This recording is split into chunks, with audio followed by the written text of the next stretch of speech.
I play a lot of dinosaur games, and I love how all of the ones on Steam share the same plant assets.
So you found the skeleton.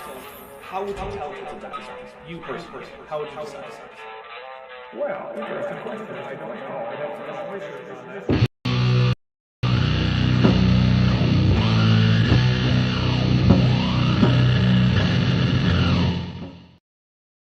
Hey everybody, welcome to Dapper Reacts 69. Nice.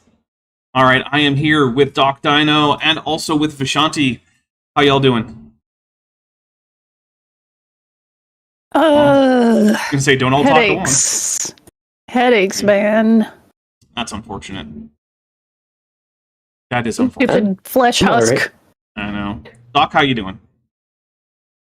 Not bad, but editing the last 3 hours, so my eyes are getting blurry. Now time to make my ears bleed. I know how that goes. My trick for editing is I do almost all of the editing planning before I even record any audio. And so, for me, editing is mostly just following through my script and just doing what the script tells me to do. I even have, like, what memes I'm going to insert put in the script. So, like, I know exactly what's going in there. Yeah, guys, we I did try have to a... think that up beforehand, too. Yeah, we did have a Dapper as a professional moment there, so we're going to take a quick drink for that. I am drinking, once again, Mountain Dew Baja Blast, but the hard version. This is 10 proof Mountain Dew Baja Blast right here in this glass. So there you go. We keep it classy here. Oh yeah, very classy. Nothing but the classiest. We also have a £5 super chat from Ben Predictable Mutation Thick Tunicate B2022, who said AIG are a profoundly pernicious parcel of what in Old English are called pintles. Thank you very much. We'll take a drink for that. Did you ever watch the segment of, I think it's Jimmy Fallon's show, where he would have various people on to give, like, completely fake etymologies for words? Or it would be, like, deep thoughts. And this one time he had on Ewan McGregor. And, you know, they're floating heads over, like, you know, serene backgrounds with the esoteric music playing.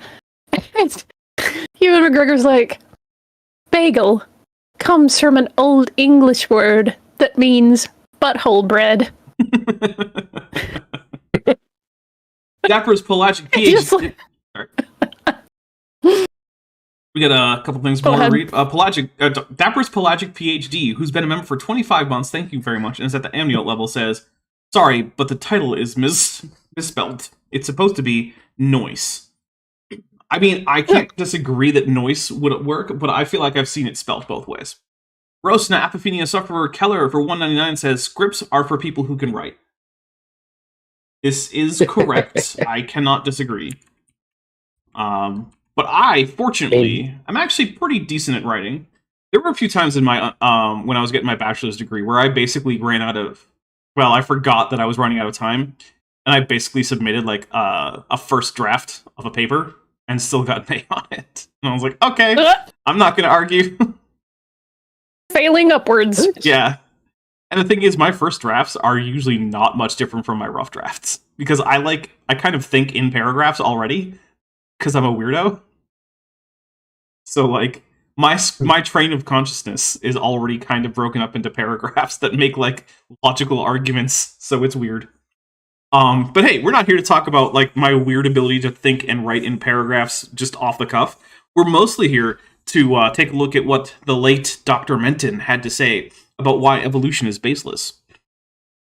If you weren't here last time, which, by the way, was actually on Tuesday, David Menton was just telling us that many scientists are abandoning the idea that natural selection is able to explain all evolutionary change, which I immediately said, it's hard to abandon something that you've never held to in the first place, because I'm not aware of any scientists who have ever said that natural selection explained all of evolutionary biology, like, ever. Doc, are you aware of any such people? I mean, even Darwin said there had to be something else. He just didn't know what at the time. Yeah, but even then, like, I mean, he knew that variation itself didn't originate with natural selection. And later on, he himself figured out sexual selection, at least in the basics. So, like, yeah, like, we figured, when you say scientists are beginning to figure this out, it's like, you mean, like, Darwin began to figure this out a century ago? Okay. Cool. Actually, much more than a century ago. DM Original In Situ Academic Excavation Wing for $2 says it's spelled nice, with, like, The Rock, with a Godzilla. We'll take a drink for that Godzilla. Apparently, Kip is stuck on Arn Ross channel. Oh, good luck to Kip. What are they Free my talking man about? Kip. What are they talking about? Isn't it like they're reading through Pearl of Great Price or something like that now? I don't know. If I want scripture to read scripture, I usually just read it on my own. Right? Yeah, I don't know. They've got a series, and I can't remember if it's like, you know, Blasphemer's Bible, or if they're going through the Book of Mormon or Pearl of Great Price. I can't remember which one they're on now. Okay. All right, well, we're going to hit play on Dr. David Menton. We are using the drinking triggers. Look, guys, I explain it every Tuesday. I explained it twice this week. If you don't know how to play along, then just wait for the drink counter to go up and drink then, and you'll figure out the rules. It's pretty easy. Oh, Alex Markel says they're talking about Judges 20. Judges 20. Okay. Pretty cool. Judges, I like that book. It's got some interesting stories in it. I mean, there's parts of that book that I absolutely love. I'm sure you will be able to guess which one is the top immediately. Let's see. Caden Slinker says, I'm Mormon. I think I did know that. Oh, yeah. All right, so here we go. We're going to listen to some Menton. Menton is not going to be reading Judges 20 or 21 at us, which, at least I don't think so. I guess he might. Let's use Genesis. DM Original In Situ Academic Excavation Wing says, also, Happy Pride Month, Ilk. That is a good point. Yes, Happy Pride it Month. is now Pride Month. Yep. Yes. Woohoo! All right, I'm going to hit play, and here we go. Now, there's a growing number of investigators and scientists who really are losing their confidence in natural selection as the whole answer. No, there It aren't. was never the whole answer. Just drink. That was dumb. Not too many are willing to throw it out altogether. Dude, you're not willing to throw it out together. You worked for Answers in Genesis. They accept natural selection as the driver for evolution, for their hyper-evolution from kinds. Right? Because let's remember, Answers in Genesis thinks that evolution is far more powerful than any evolutionary biologist does, while simultaneously thinking it's far less powerful.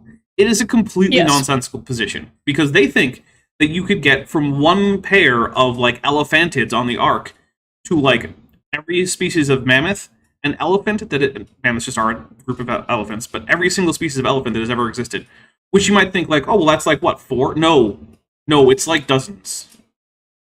And they think that this can happen by the time you basically get to the Middle Kingdom in Egypt, because we know what animals were around then, because the Egyptians just drew them. So you need to get, like, all the mammoths to evolve and go extinct before the Middle Kingdom in Egypt. So they have, like, maybe 1,000 years to get dozens of elephantid species. No evolutionary biology would say all that's the reasonable. elephantids that migrated to North America, Siberia, you've got elephantids in India, I mean, yo. Well, they just don't exist. Oh, Chris McDaniel says that tomorrow is their 55th birthday. Well, thank you very well. Happy birthday. Hey, That's what I meant to say. I alright. didn't mean to say thank you very much. I'm sorry. I don't know what I'm talking about. Here we go. I'm going to hit play. But they really are not convinced it takes us very far. It doesn't produce fundamentally new structures. It may ensure the survival of a creature and get rid of defective organisms, but as far as making things really new, you can... Yeah, that's mutation. Mutation is what creates new varieties in organisms. This isn't rocket science. And it's one of the things that really bugs me is, like, I think the most recent time it got mentioned on my channel is on the premiere of the Mirror, where I talked with Rob Groen and with Jackson Wheat, right? Rob Groen being the guy who sniffles a lot and snorts up snot a lot and just wipes it all over himself while talking about Jesus in the dumbest ways imaginable. That guy. If you've watched a lot of Logic recently, you'll know about him. But anyway, about a little bit before halfway through the talk, I basically said to him, like, look, I'm not trying to convince you. I would be happy if you just stopped straw-manning evolution. That would be a fine place to start. That would be a good goal for you to just stop saying things that evolution says that it doesn't. And I don't think it's ever going to happen. And I realized earlier this morning that creationists are never going to stop straw-manning evolution, because if they don't, then they don't have any arguments against it. Yeah. Virtually every argument I can think of, in fact, I can't think of any arguments against evolution that don't involve a straw man of some aspect of science, usually of evolution itself. Like, it's basically impossible. So of course they're going to keep straw manning it. And I'm going to keep pointing it out, because that has somehow become my job. Get on the website. This is fascinating. If I may misquote, it's hard to get a man to be honest when his salary depends on him being dishonest. Yeah, I mean, it really is true. Familiar with this website. It's called Descent from Darwin. Notice it's not descent like we descended from Darwin. Dissent, that means disagreement with Darwin. So, do you both know what this is? Honestly, Yes. I can't be bothered to care what this is, because You've heard Charles of it. Darwin's not the entirety of evolution.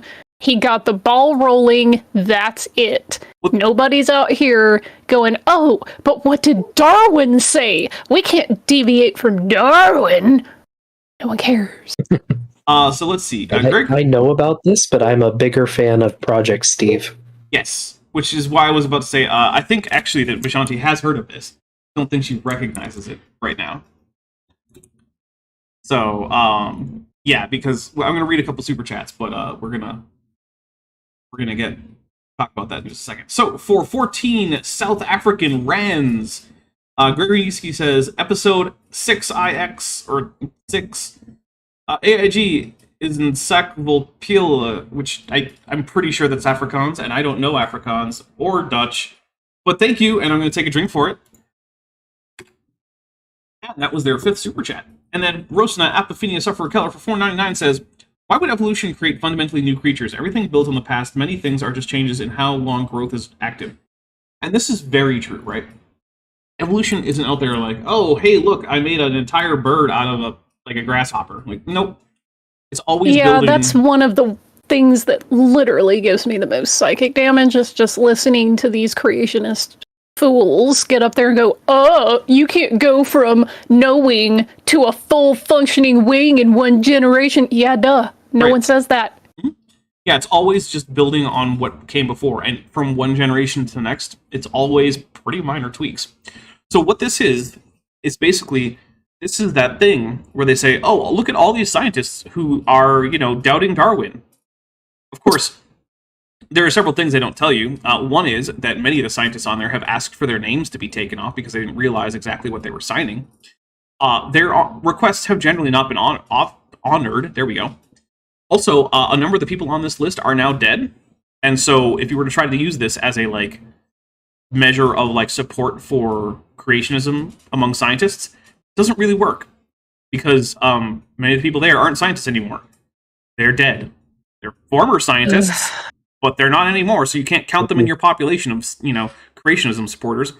And further, as Doc here alluded to, there is the parallel Project Steve, which basically has people sign a parallel statement in support of evolutionary biology as, the explanation for biological diversity.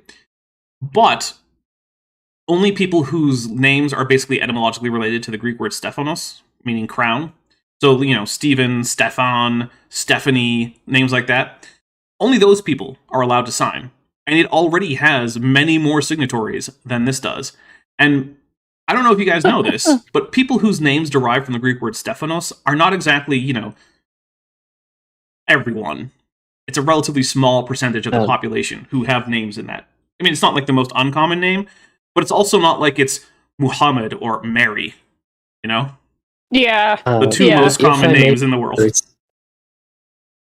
It's even worse than that for creationists, because everyone on Project Steve is, I think, a PhD biologist actively working in the field. Yeah, which is also not true for this. Most of the descent from, whereas most of the descent from Darwin's signatories, I think it's less than 10% of them are actually biologists, isn't it? Yeah, something around there. The vast majority of these people are not in a relevant field. Mm-hmm. There's a whole bunch I'm of people, shocked. I know. There's a whole bunch of people who are hydrological engineers. And it's engineers. Now I'm really surprised. It's I guess I don't really care that much what the opinion on evolution from someone whose job is to make pipes work. Not that I think that pipes working is unimportant. It's just not related, right? We need good hydrological engineers. Don't get me wrong. I live in Arizona. I know that for certain. Because we've got water problems. Yeah. I just... But, if someone was trying to, compile a whole list of people who support this thing or don't support a thing, if the topic's about biology, they're not going to call someone with a music degree like me. They're not going to call somebody with a history degree. They need to find people who are experts in the field. Yeah, you'd think, but no, because they want to just pad the numbers. Yeah. The thing I is, love how honest they are. So great. Reassuring. All right, so let's hear what Menton has to say about this. So www.descentfromdarwin.org. What will you see there? Well, if you look over here on the side, a little hard to read up there, so I'll print it out for you. On this web... For $1.99, sorry. Rosen Apophenia Sufferer Keller says, was that the Simpsons reference, Dapper? Not intentionally. It might have been one subconsciously. That's a thing that might happen. I mean, I do have a lot of Simpsons references just rattling around in my brain, especially from, like, the first 8 or so seasons. The good seasons. Yeah. Not the subsequent, 20 seasons that were decreasingly good and then kind of verged into bad at a few places. Website, scientists are signing up to basically agree with this statement. Well, scientists under a loose definition in many cases. Yeah, that's a very loose definition. Skeptical of claims for the ability of random mutation and natural selection to account for the complexity of life. I mean, I am too, because there's also genetic drift and sexual selection and horizontal gene transfer and endosymbiosis, and I'm just going to take a drink for just how much is left off of that. Like, if you asked me, and I could only answer yes or no, does natural selection and random mutation, do natural selection and random mutation account for the complexity of life? My answer would have to be no. Because on their own, they are insufficient to account for that. Almost this is one of those things where I know that they don't have time for this, but it would be nice if scientists, I don't want to say gullible, but they're assuming good faith for people who do not operate in good faith. Well, I mean, that's kind of the thing with, that's how science operates, right? You always assume good faith on the part of the people doing research, and that's why, generally people just jump to misinterpreted data or mistakes in methodology rather than, fraud. That's why when, the cold fusion thing happened, right? People didn't just jump immediately to fraud. It turns out that was what ended up being the case, right? These guys had nothing. They knew they had nothing.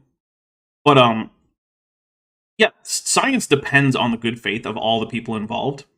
And because of that, because scientists really do hold themselves to that ethical standard, they tend to impute that to other people. Even people who are just doing, LARP science. Like creationists.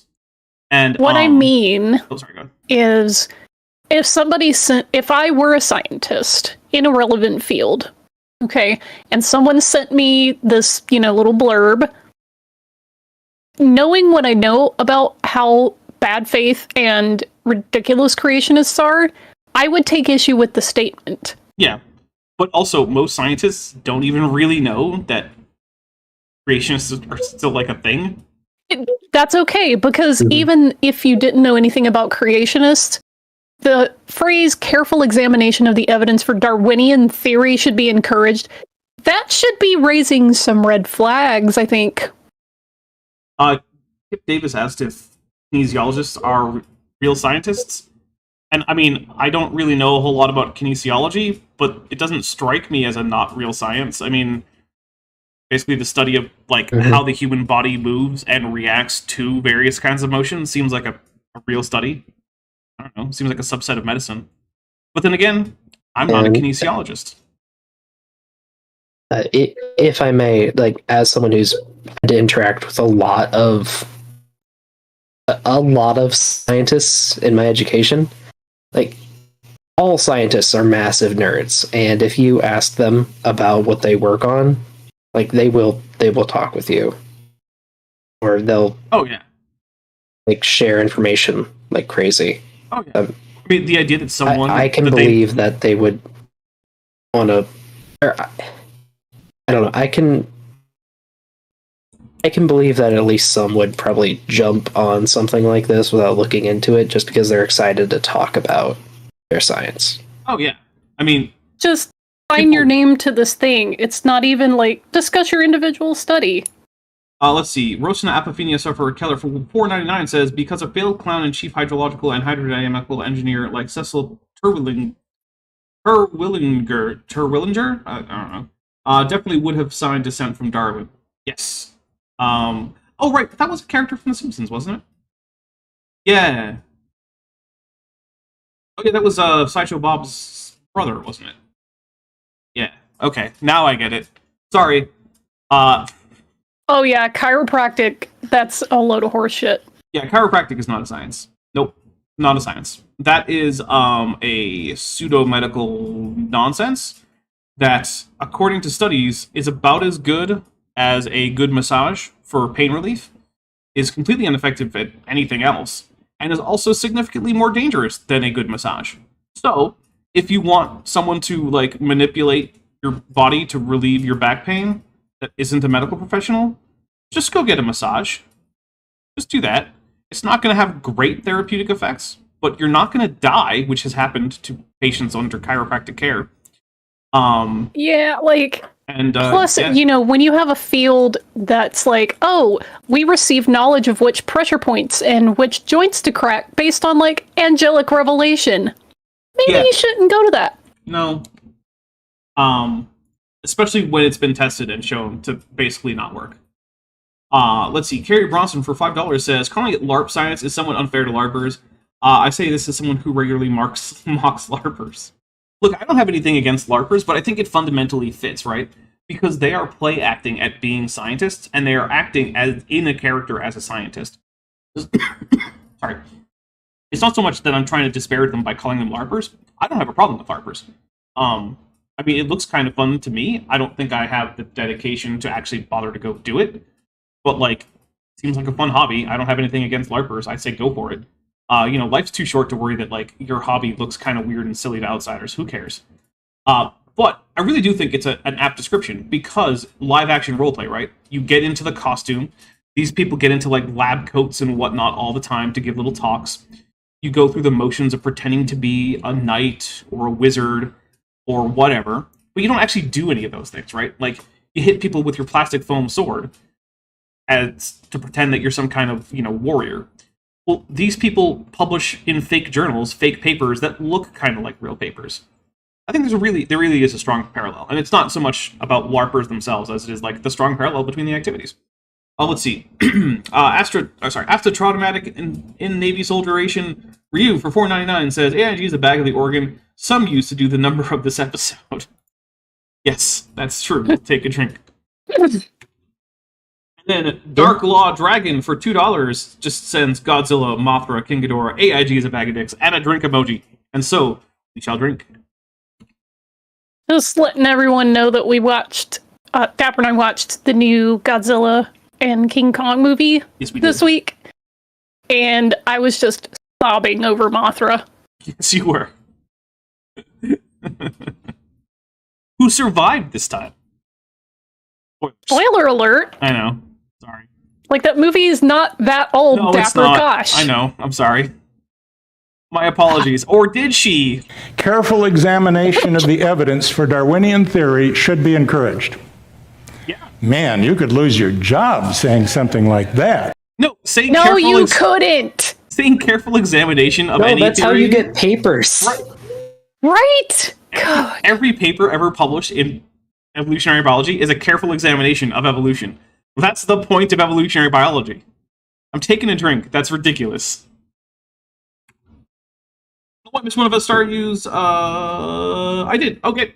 Asta Traumatic in Navy Soldier Ration Review for $4.99 says, also, I went to the urgent care for back issues, and the doctor actually recommended chiropractic.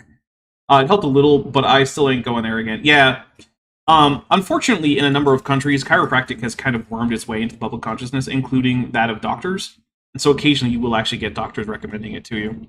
I'm not a healthcare professional, but I will say this. There is no evidence of efficacy for chiropractic beyond basically a good back rub. Yeah, like, I went in one time for a migraine. This is when I was, like, between neurologists. And, you know, he, you know, cracks your spine, moves your head around, pulls on it a little bit, you know, does whatever. And it didn't make the migraine any better. And he was like, you know, it might feel worse for a few hours, but just, you know, wait it out. And I'm like, what kind of science is wait it out? That's how you get rid of a migraine normally anyway. I know, I'm like, I could have just stayed home for that. Like, what are you... Just wait, your migraine will go away eventually now that I've cracked your back around. Like, it was always going to do that. Alright, I'm gonna hit play. Jeez. Now, I have a weird method for getting rid of migraines. I chug coffee and then take a nap. It just disappears. I feel like those things are hard to do in the same time, but okay. I try to fall asleep before it takes effect. Oh. I don't have a lot of success with those kind of things. Like, usually the only solution after coffee, because that's my first thing, is I rule out, is it caffeine withdrawal? Once it's usually not that, the only thing that ever actually gives me any relief is taking like the hardcore stuff that I get by prescription, like Amitrix or sumatriptan, anything in the tryptin family, really. Other than that, I'm just like miserable. I have blackout curtains on all my windows for this. So, couple things. Let's see. Who was it? Alex Markle asked, "Isn't chiropractic banned in Australia because of the aforementioned deaths?" I don't know. I do not know the legal status of chiropractic treatment in Australia. So it's possible. I feel like Australia usually does a pretty good job, like a better job than most countries I have found, with consumer protection and also outlawing like medical nonsense. That's just an impression I get. Yeah, right. Like they haven't technically banned the JWs, but they're basically they're under a whole lot of legal pressure because they didn't cooperate with a government probe into bad things happening to kids. Yeah. Yep. Like they are. I know that they've taken legal action against Scientology. They actually have really good consumer protection laws. Like I know that a lot of game companies, especially, have gotten into trouble for false advertising with Australia. Yeah. And like, if it's decided by the courts in Australia that you've falsely advertised a game in your trailers, which a lot of companies do, then basically anyone in Australia who wants one is allowed to get a refund at any time for that game. Just period. Sick. Yeah. So it's like, oh, you bought this game 5 years ago? Well, you didn't advertise truthfully. Say what you want about Australia, but one thing about the people of Australia, they don't suffer fools. Yeah, no, I mean, look, I could say many bad things about Australia, right? Like their treatment of the native people there, or historically, and all sorts of stuff. I mean, however, any place that was colonized by the European powers. When it comes to the Anglosphere and things like consumer protection, I feel like Australia is leading the way, and that other countries could take notes. Roasting Apophenia. Advance Australia fair. Roasting Apophenia sufferer Keller for $4.99 says chiropractic is weird because it's wholly American, just like the Ouija board game. I mean, I don't know if that makes it weird. Lots of things are entirely American. I don't know. Like French fries. Yeah, well, I mean, Belgium had something to do with that. But yeah, I mean, I don't know. I guess it is one of the only like medical woo things that originated in the United States. But I feel like in part that's just because most of the woo stuff has a longer history, and a lot of it. Yeah, Alex Markel's like laughs in internet infrastructure. Joshua Geese for $10 says, allegedly coffee takes 20 minutes for the caffeine to actually hit, so chug then close eyes. Lol. I've had it at work, but the timing can be dicey. I mean, hey, I don't know. If that works for you, then I'm glad. I feel like I might be able to fall asleep, but I would just wake right back up. Then again, certified Aussie in the chat, okay Booma from Blackrod, says Aussie rulemakers don't take shit from salesman types. Good, they shouldn't. Yeah. And yeah, I know, Australian internet infrastructure it's you might as well be in like, I don't know, Ghana or something. It's pretty bad. It's pretty bad. But hey, you know what? Like I said, there are things I can criticize about Australia. Anonymous 5 for $10 dues says, we do suffer fools, etc. Cupping and Reiki place nearby while after hours doctor is closing. Oh, that is unfortunate. Also, chiropractic stuff is not banned, but also not generally available on public healthcare. You know what? That's actually where I would probably prefer it, right? If there's a public option or a single payer system, I would prefer that only things that are like shown to work in the medical literature are allowed to be paid for by the public. Because quite frankly, I don't think my tax money should go to your like Reiki or your I don't know, homeopathy. But like if you say what about like, you know, my chemo or my insulin? Yeah, okay, fine. That seems like a reasonable use of tax money. Yeah, sure. Not Reiki, not ear candling, none of those things. By the way, ear candling is dangerous. Don't do it. It's not it's all that stuff that you think is getting pulled out of your ear. That's debris from the candle, not from your ear. Sorry, ear candling? Oh, Doc, Oh, you don't know about God. air candling is this thing that's Oh, supposed bless to your heart. draw toxins and buildup of debris from your ears. And basically, they have a paper cone with a candle stuck in it, and they stick that in your ear and then light the candle.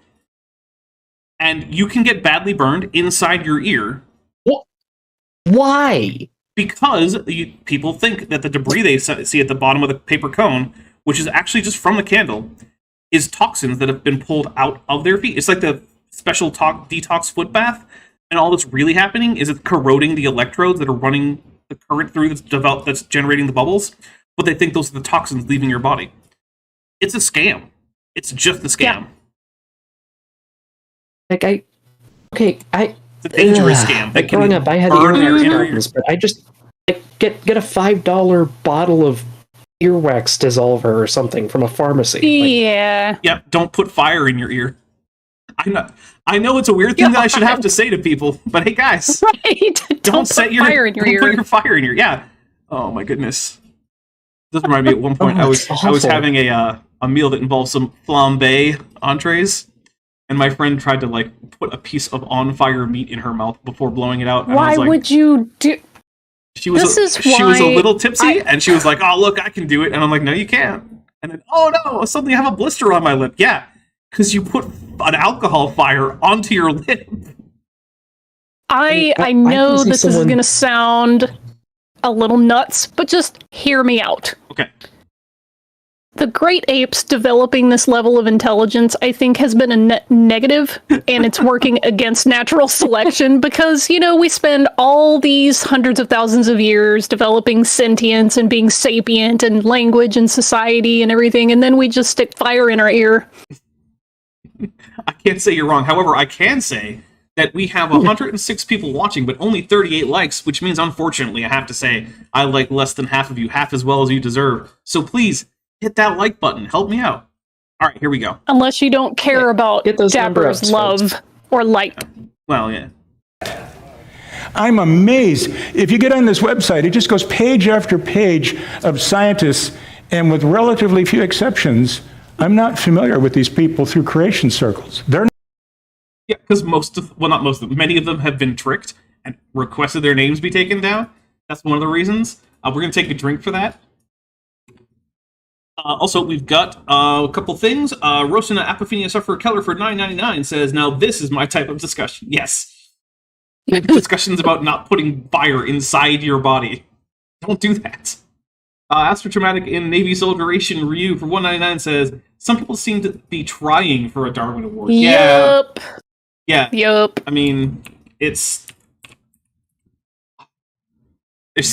so much dumb stuff that goes on. Like sometimes I have these thoughts that maybe we should let natural selection, as in not interfering with people's stupidity, just let it run its course. But then I realize you don't really necessarily need to say that in polite mixed company. She says, announcing it on the internet Right. forever. In public. Yeah. In public. The stream Let the hatred flow. This is a public stream. It's on the internet for as long as YouTube lasts, most likely. by and large. Last time I checked, there was over 850 scientists that had signed on. Okay, hold on. We got to do a number check for Project Steve. Project Steve. While you're doing that, I can tell you one thing for sure, that if I were a scientist and I had been duped into signing that list, because I'm like, yeah, you know, there's some things about, you know, this theory we can critique and change and develop, whatever. And I found out later it was just a bunch of, like, creationist nonsense. And they didn't remove my name. You can bet your bottom dollar you'd see my ass in court. Also, apparently, as of 2020, which is the most recent I can find an easy number for, the number had gone past 1,400. So, you know, we're creeping on to twice as many Steves who've signed the counter projects. Yep. Credentialed Steves. Credentialed right? Steves, right, because you have to actually have a relevant... Yep. So, basically what we can do is we'll be generous and say about half of these people have degrees in relevant fields, right? So we're basically down to like 425 scientists who have signed this. And then we'll say, okay, about 25 or so of those are probably dead because they don't keep track. So now we're at about 400 scientists. Then of those, we know that at least several dozen have objected to having their names on there after they learned how it was being used and who had actually done this, and they did not agree with that, with what they were doing with it. So we'll say that's at least another 50 or so, right? So basically, an actual reasonable estimate for the number of people who matter who have signed this, probably like 375, compared to the well over 1,400 for Project Steve. Just kind of make sure that everyone knows that. And just to add to that, that's also the number of Steves in biology, or Stephanie's, with degrees in biology, actively working in the field, who know that creationism still exists. Yeah, that's the other thing, is I'm sure that there are a whole bunch of Steves and, you know, related names who don't even realize that this is a thing because, like, it's never even occurred to them that creationism is a thing. Because that's one of the things, right? Like, we make this a big part of our, you know, like, our time, our entertainment, our education, my science literacy advocacy, stuff like that, right? But that's unusual. The average scientist doesn't really notice that there are people going around saying the Earth is only 6,000 years old and that evolution is both way stronger than anyone would reasonably think and also completely bunk. Like, that's not a normal thing that people know about. Rosna Apophenia Sufferer Keller for $4.99 says, what if some people were falsely told descent from Darwin was about his pangenesis theory? I mean, well, first, I don't know what we would do with that information if we knew that were true, but I also don't actually think it is true. I've never heard of anyone saying that they signed it under some different statement and then their name was included. Everyone I've heard of who has objected to their name being on there has said that they agreed with the statement as they understood it and still do, but they didn't know that it was being used to basically promote pseudoscience. Because they did think that, you know, we needed to be skeptical and carefully test all of these mechanisms, and they did think that natural selection and mutation together were insufficient. Because, I mean, that's all true, right? It's a carefully worded statement, so that technically anyone who's actually an evolutionary biologist should be able to agree with it as it's written. It's only if you actually know who's doing it and why they're doing it and what they're going to use, what they're going to infer from your signing this that you did not imply, that's when it becomes objectionable. And so I think it was very carefully worded to make it basically a trick. They basically just tricked people into signing something based on a Ferengi-like level of misleading fine print is what I'm going to go with. Because remember, once you have their money, you never give it back. Same thing with signatures on a list. Once you have their signature, you never give it back. It's not an actual rule of acquisition, but it would be if the Ferengi were into, you know, petitions, which I don't think they are. Great risk, I can tell you, to their own careers. To sign on, you have to have a PhD or an MD degree and be working in a field of academic science. You can't do. But not a relevant field of academic science, right?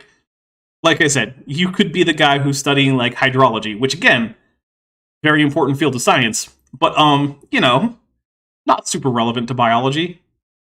Just be a practicing physician, you have to be engaged in scientific research. The signers include members of the National Academy of Sciences of several countries, and you see many people from top private and public universities and research institutions.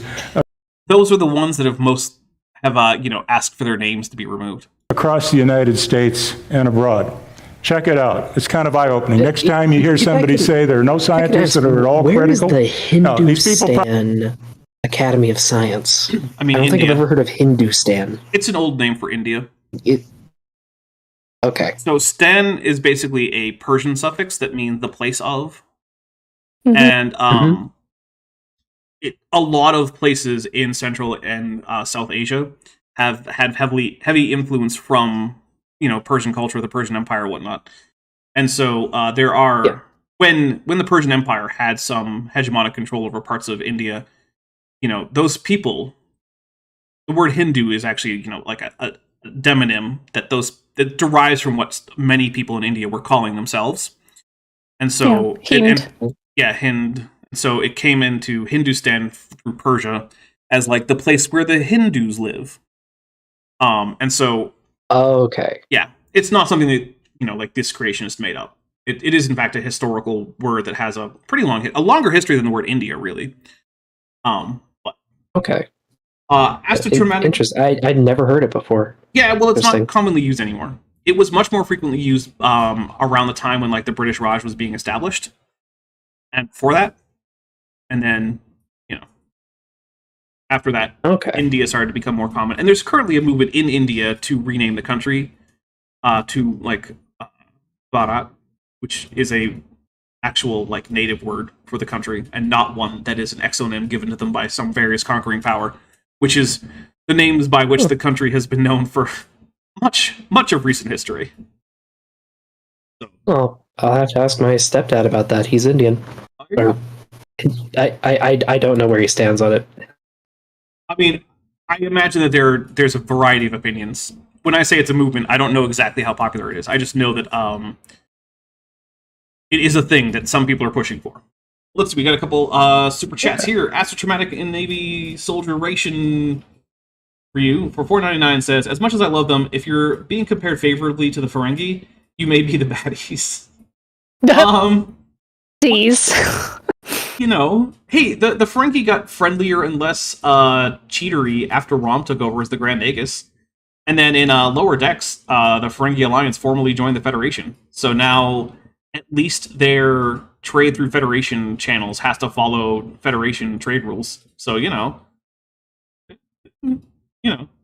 Lesbiandria for 50 sex. Thank you very much. I always appreciate when someone super chat sex. Says, happy Pride Month, y'all, and happy National Dinosaur Day to Dapper. Thank you very much. And happy Pride and happy, I guess it's National Dinosaur Day. Which nation? Is it the United States? Because I don't know about this. Then again, I don't know about most of the national/international things. Because, like, there's one of them almost every day, so I forget.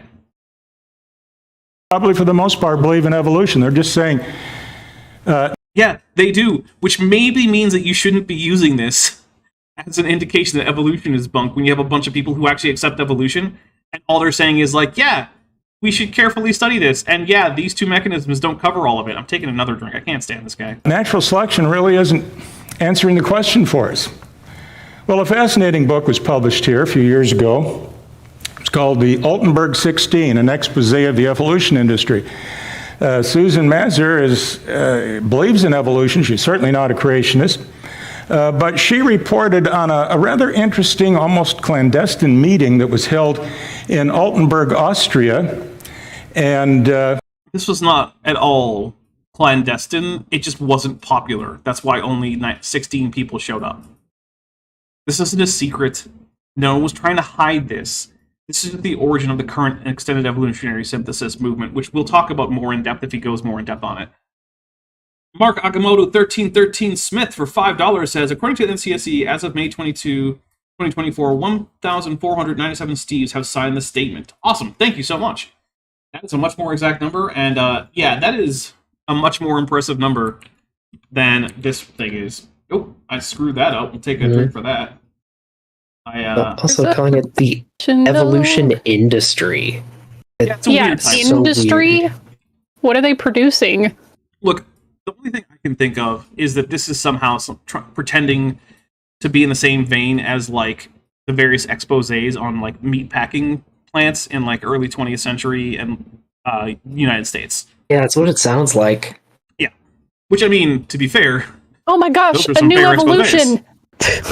Yeah. Have you tasted this flavor? I mean, well, the other thing is, what do we use evolution for? We use it to, like, we can predict transitional species. We can predict how organisms will react to environmental stimuli, and I mean, make vaccines, I guess. yeah, make vaccines is a big one. We also can develop new treatments based on evolutionary biology when we do things like treat relatively little known pathogens with treatments that are effective against their evolutionary relatives. So there's things like that. Like there was a girl who survived Nigeria foully, the brain-eating amoeba, specifically because they did some genetic tests on the strain that was infecting her, and they noticed that that amoeba was related to a different parasitic amoeba that was treated by a particular drug. So they gave her that drug, and hey, look, it didn't eat her whole brain. How about that? Yeah. which, you know, I would consider that to be a good outcome after you already have the brain-eating amoeba, because, well, I mean, try not to get brain-eating amoeba is the first rule. Jillian Huxley Conspiracy Ren in the chat says, look, back in the day, you could get handmade artisanal mutations, but in a population of over 7 billion people, we need to industrialize. Reminds me, I saw a fake commercial for artisanal toilet paper, and it was like brown, rough, flaky paper. It just looked terrible. And it was pretty funny. No. This book... Does that mean that bidets are homeopathic toilet paper? Yes. It's just water. Recognizes or shows that evolutionists recognize the inadequacy... Nobody patent that. I'm going to patent that and sell it. Okay. I'm going to make $1 bajillion. I feel like it might not work because patents actually have to be unique, but hey, what do I know? I'm going to market it as There you homeopathic. Market it as homeopathic toilet paper. Nice. Of natural selection, at least by itself, to account for evolution. Which is nothing new. And so 16 very, very influential, very high-powered evolutionists met in Altenburg. High-powered. Was there power over 9,000? This is like when someone said like high-ranking professor. It's like, what does it mean? Lieutenant professor. Yeah, I remember that. Like we were Rosina Apophenia sufferer. They charged their batteries the day before. Rosina Apophenia sufferer killer for $4.99 says, I, as an honorary member of the evolution industry, with a SM. What is the SM for? It's not trademark. What is it? I don't even know. Produce one thing we all produce: lies in the textbooks. TM. Yes, that's what the evolution industry is for. Austria back in 1908, and their whole purpose was discuss the reformation of the theory of evolution, and the symposium was titled "Towards an Extended Evolutionary Synthesis." In other words, we're not throwing natural selection out, but we need more. And we have more. We have more. We had more since Darwin. Let's just take another drink. This is so dumb.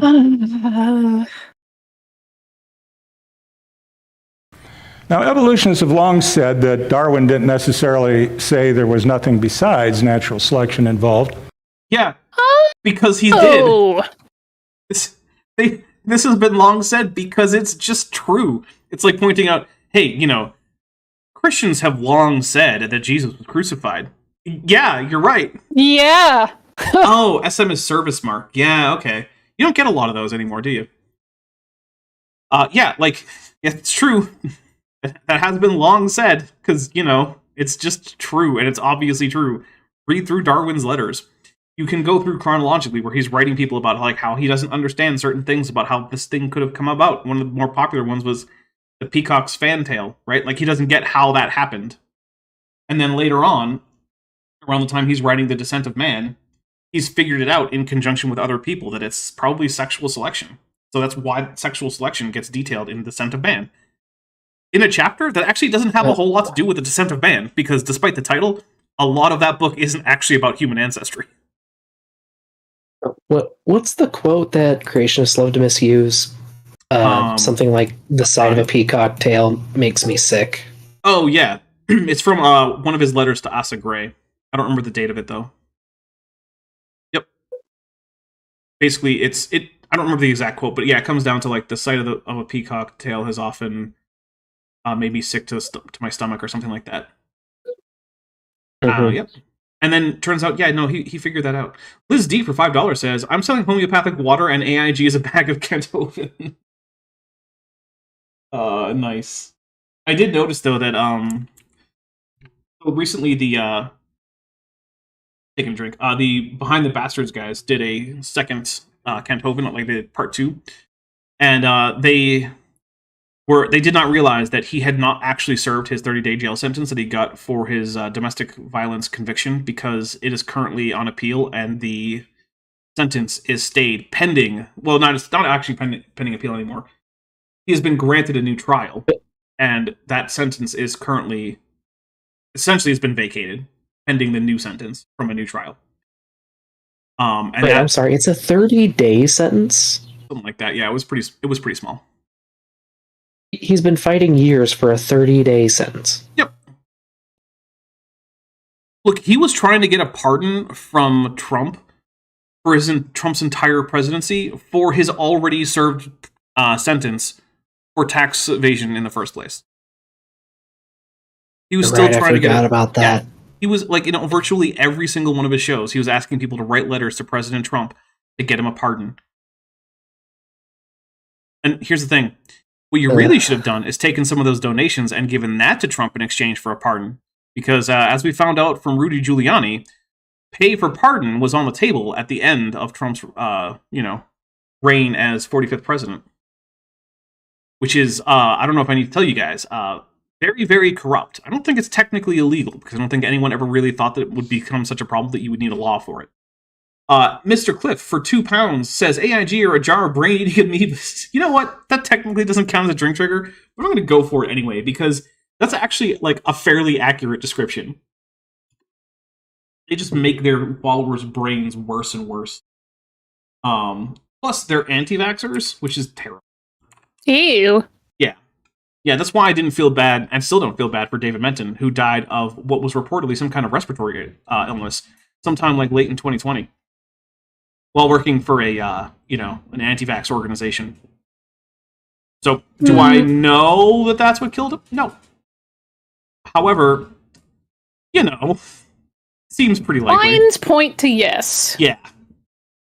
Yeah. Here we go. And while his name has been recently brought up, Kent is also an anti-vaxxer. Yes, he is. Oh, yes, he is. He was married to one of the most prominent voices in the anti-vax movement for a time. In fact, she largely is the reason that he is so prominently anti-vax.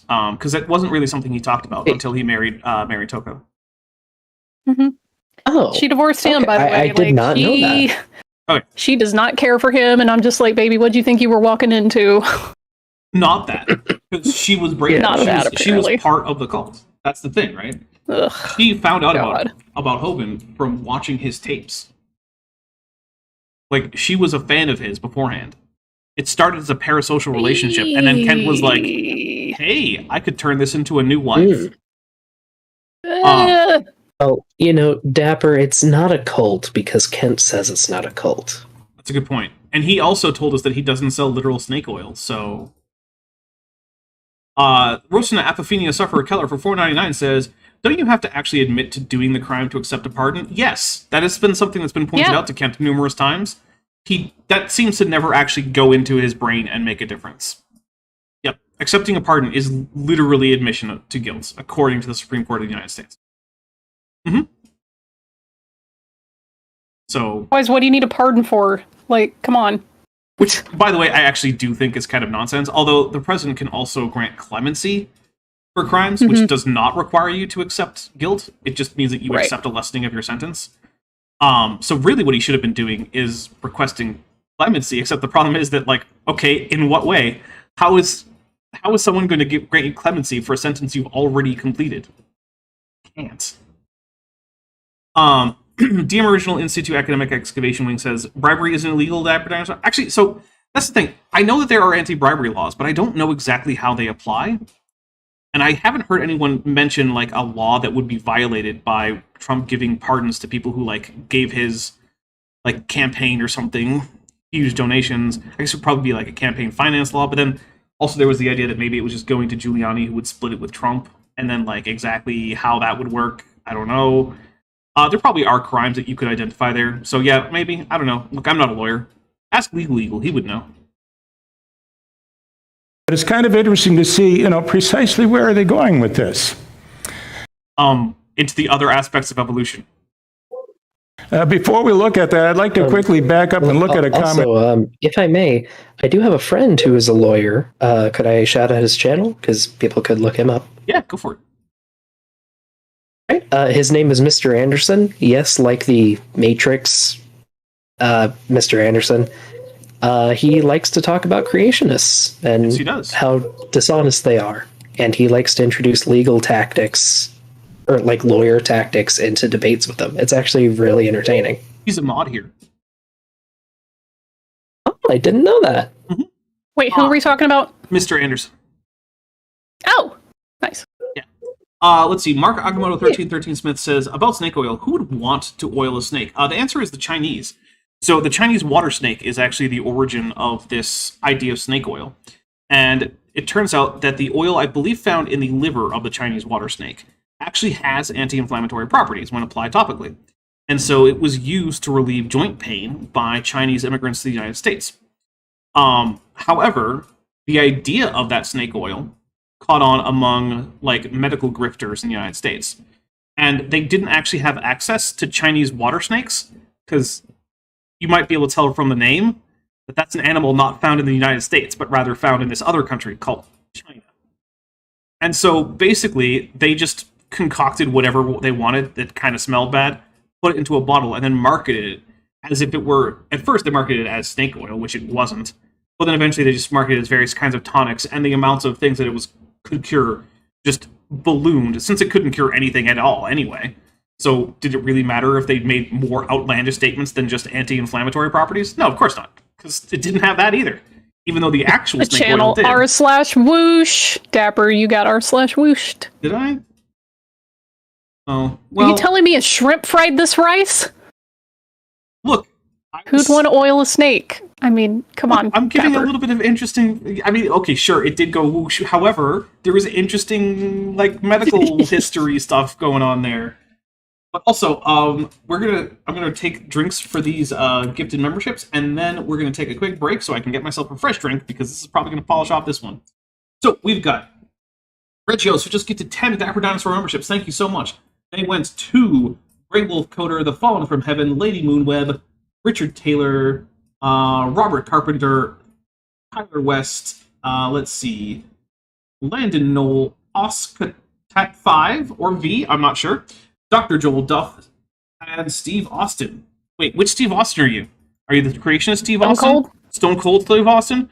The Bionic Man Steve Austin? Or Secret Fourth Steve Austin? Here we go. 10 drinks. 1, 2, 3, 4, 5. It would be interesting if creationist Steve Austin were watching this. That would be a weird thing to have happen. 6. Stranger things have happened. See, Science Nerd says, I liked hearing about the background of snake oil. See? There you go. 8, 9, and 10. All right, with that, guys, we're going to be taking a quick... happen, but no stranger would they seem. We're going to take a quick break. In the meantime, please enjoy the musical stylings of one Beethoven, by the way, who has a wish list and a Patreon linked in the description. Check those out if you like Beethoven or his music. Or, I don't know, you just want to buy a veteran a pack of, like, protein chips or something. I don't know, just go check it out. We'll be back in just a bit.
Hey everybody, welcome back. Thank you for sticking with me. Those of you who did, which looks like virtually everyone, I do appreciate that. Now that we are back from the break, I want to give my quick little after the break commercial, which is to say, hey, this channel is almost entirely supported just by the generosity of my subscribers, my viewers, whatever. I remember when I first decided to make a go of this as, like, you know, a job, work full time at it and whatnot, it was scary, you know. I was definitely in the red for a very long time, and there was one point where, like, I got down to the point where I was like, yeah, I have 3 months of money left at all, period. But then the next month I had like 5 months of money left, and then it came up to like 9, and then, you know, suddenly, hey, wait a minute, I'm in the black, and I can occasionally afford to, like, buy a pizza. So, and now I'm at the point where, like, this is, I mean, I'm not getting rich, but, like, you know, I have a comfortable income from you guys helping out. And that's amazing, because it's the thing that's let this be a thing, right? Because even if it were just barely in the black, that's not sustainable long term for me, right? Because what if something happens? Then something I need to quit in order to get a regular job, say. And but you guys have made it so that isn't currently a concern, and that's amazing. And it's the reason that I can give you like 5 shows this week, right? 3 normally, but 5 this week. This is the 5th show in a row. So I really want to say thank you so much because of that. That's amazing. And if you're currently not someone who is supporting financially, but you're interested in doing so, there's a great few ways to do that. One of the best ones is Patreon. It's where I get to keep the most. That starts at only $1 a month. You can go to all the way up to 100 if you're really generous. If you want, you can do an annual pledge, and that's only that gives you a 50% discount on whatever the 12 months normally would have been. So basically, you get a little bit more than 2 months free. If you want, there's also the channel memberships. There's a join button right below this. By the way, Patreon is linked in the description. If you click that join button, you can start at $1.99 and go all the way up to, I think, like $19.99 or something like that. And you get your name goes green in the chat here, unless you're already a moderator, in which case it stays blue. But either way, you still get the cool little symbol next to your name. You get access to the channel emojis. Either way, you get early access to my scripted videos, usually somewhere around like 5 months in advance, I think is where we are right now. You also get, let's see. You also get membership in the Discord server if you want it. You don't have to join, but yeah, there's a secret supporter, well, not secret, but there's a special supporters-only Discord server. You get access to, you know, chat with me fairly. I'm pretty often on there. Let's see. And if that's not for you, if, you know, an annual or a monthly thing isn't your deal, there's lots of other options, right? There's obviously super chatting, gifting memberships. There is a merch store linked right below this. You can just click on any of those items and buy them. Or if you don't like any of the items that are on the shelf that's below this channel or this video, you can just go to the website and then you can take a look at what else I've got there, because there's more stuff. And actually, just the other day, I started working on a new design. I am going to be putting up a KJV Get Book Title design here in the hopefully next week or so. And actually, by the way, Vijay, realize that it's going to drive me nuts that you added the word book. Except I checked the VOD where that came from. It is book. It's right there. You named the stream Get Title. Yeah, but the actual quote from the dissertation is Get Book Title. Interesting. See, this is why we need to, like, have really good historical methodologies in place when we're interrogating sources of, was it word of mouth? No, I agree. And that's why I checked. Yeah. I checked and I was like, all right, what is it actually? Because I want to get it right. I wanted to get the actual quotation right. And did you rename the stream to include that? No, I did not. Dang. Sorry. You might wanna, but I can't make you. I'm thinking about it. But anyway, yeah, there's also an Amazon wish list that's listed. If you just want to get me something for fun. I'll be honest, it's mostly RPG books, because I really like tabletop RPGs. And I even like ones that I don't plan on playing, but I still like to read the rule books, because then it gives me ideas. because I will pilfer other RPG systems for house rules when I need them. Like when my Power Rangers were in a situation where they were running out of air on a spaceship, I just took the running out of air rules straight out of the Alien RPG. Because I was like, I really like these rules. We're using them. That's just what we're doing. So yeah, that's just for fun. And if none of that stuff is right for you, you just can't afford it, then please don't give me any money. If you can't afford to give me money, I don't want your money. This should be a part of your entertainment budget. And if you don't have room in that budget, then don't give me anything. That being said, everyone, please do like these videos, watch a few of my videos in a row, comment on my videos, all that stuff helps. We got a few super chats here. Let's see. Rosana Apophenia Sufferer Keller for $1.99 says, AIG is a satchel of gooey ducks. Ew. I'll take a drink for that.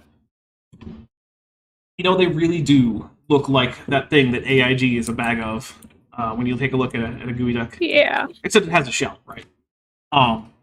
Okay, for $5, Goopdo3 says the Discord server is a clandestine meeting of top minds in the Dapper dinosaur industry. Yes. DM Original Institute Academic Excavation Wing for $2 says it's both. He uses it twice in each form. I feel like there was a context for that I am now missing. I'm sorry. All right, here we go. We're gonna hit play it now because we're back at it. By Dobzhansky that's become almost an axiom in biology. No, it's not an axiom. An axiom is something that is accepted without evidence as a basis for further reasoning. This is a conclusion about biology that is held by virtually all biologists. There's a difference. And that is nothing in biology makes sense except in the light of evolution. Have you heard this before? Yes, it was the title of a famous article by Dobzhansky. Who, by the way, I just want to point out, Christian. That man was an Eastern Orthodox Christian. Just want to toss that out there. Not some kind of horrible atheist like the creationists imagine. Now, granted, they'd probably say he was the wrong kind of Christian, because my experience is that they're barely aware that the Eastern Orthodox Church exists, even though it's the second biggest Christian church in the world. And they generally just think that they're like weird Catholics, which they don't like anyway, which is also not really true and would be rather insulting if you actually said it to an Eastern Orthodox person who cared about their religion. Don't say that. Don't just say, "Oh, aren't you the weird Catholic?" Yeah, they won't take kindly to that, especially because of all the horrible things that Catholics have done to them over the history of the relationship between those two churches. Like, remember that time the Crusaders sacked Constantinople? Yeah, they took a whole bunch of Eastern Orthodox religious items back to Rome with them. Yeah, and just, various parts of Europe. So, yeah. Although, to the credit of Pope Benedict, a number of such items have been returned in the last few years. So that's something. Be nice if they could give back, the rest of the various plundered artifacts they have. But, I guess baby steps. I guess. Old Tennessee repatriating artifacts this week. Oh, yeah. That is a thing. Muy tan orgulloso de mi país. Let's see. Mi otro país. Yes. The one you spend less time in. Yes. Let's see. Carrie Bronson for $5 says, if we define a sausage casing as a bag, can one witness an AIG being made on the Grand Ordinary on the channel Ordinary Sausage? Yes, I'm going to go with a yes on that one, and we'll take a drink. This is a whole argument for Mexico has free university. Look what you made me do. Oh no! Now we have to figure out where we were. This is all your fault, Vishanti. However, will we recover high-powered evolution? Sorry, go ahead now that I have had to panic click to get it to stop while you were talking over the video. Well, excuse me. I was just saying that Mexico has free university tuition, so it's not a bad place to live in that sense. Oh, no, there's definitely advantages to Mexico. There are also disadvantages. Also, they might be getting a Jewish president this year. We will have to see how the elections go. What's her name again? Ah, shit. Feel free to look it up while I don't don't worry about it. Okay, yeah. Met in Altenburg Austria back in 19 said that Darwin didn't necessarily say there was nothing besides natural selection. This is a whole argument for why evolution must be heavily indoctrinated in our schools, because people really bought this axiom in biology. And that is, nothing in biology makes sense except in the light of evolution. If you Got it. Claudia Scheinbaum. Okay. Yeah. Casual Sleeping Dragon says... Go ahead.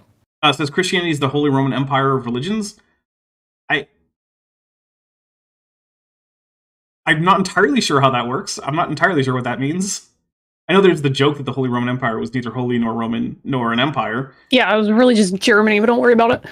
Yeah, but also, like, I don't know how that works for Christianity. Like, it's neither an itty or a Christ. I guess technically that's true. Because I don't know what an itty is. So, Claudia Scheinbaum, who is running for Mexico's presidential position, the reason she doesn't have what you would think of as a, quote, typical Mexican name is because her grandparents came from Lithuania and Bulgaria, because, that party of National Socialist German workers might have been persecuting folks around that time. Nah, I'm sure it was fine. So. Yeah. heard this before? This is a whole argument for why evolution must be heavily indoctrinated in our schools, because people really bought this idea that if you don't... It's not an argument. It's just a statement of fact. Now, granted, it's made in order to make the rhetorical point that evolution is important and ought to be taught, but it's just a statement of fact. The only thing that unifies the various disparate ideas in biology together into a single framework is evolutionary biology, right? So that's the way we can connect things like the twin nested hierarchies of genetics and morphology. It's how we can explain things like why we need a new flu vaccine every single year. It's how we explain things like why it is that pesticides become less effective over time, and antibiotics for that matter, right? It's how... Yes? I was going to wait for you to finish your thought before I... No, go for it. Lance's Fossil Corner in the chat notes, nothing in creationism makes sense except in the light of ignorance and or lying. Also true. Mm-hmm. Yeah, no, definitely. All right, here we go. don't believe in evolution, you can't do science, right? No one has ever said that. Take a drink. The statement "nothing makes sense in biology except in the light of evolution" is about the connecting of different data sets in biology under that framework. But if you're not working in biology, then it doesn't really matter, right? You don't need evolution to go do astronomy, right? Because nothing about the theory about biological evolution has anything to tell you about the data you're getting from astronomy. So feel free to be an anti-evolutionist astronomer. What's his name from Reasons to Believe? Hugh Ross, right? Anti-evolutionist. Perfectly conventional astronomy guy. Right? He just does normal astronomy work. He accepts the ancient age of the universe. His work is published in regular old, real journals.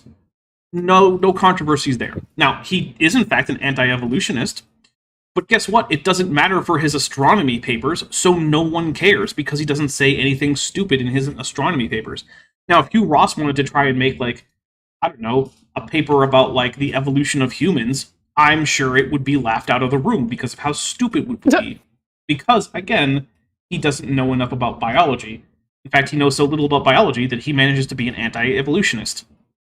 So, no, it is not the case that you can't do work in science without accepting evolution. But if you want to do work in biology without accepting evolution, it's kind of like trying to do work in chemistry without accepting atomic theory. You're going to have some problems.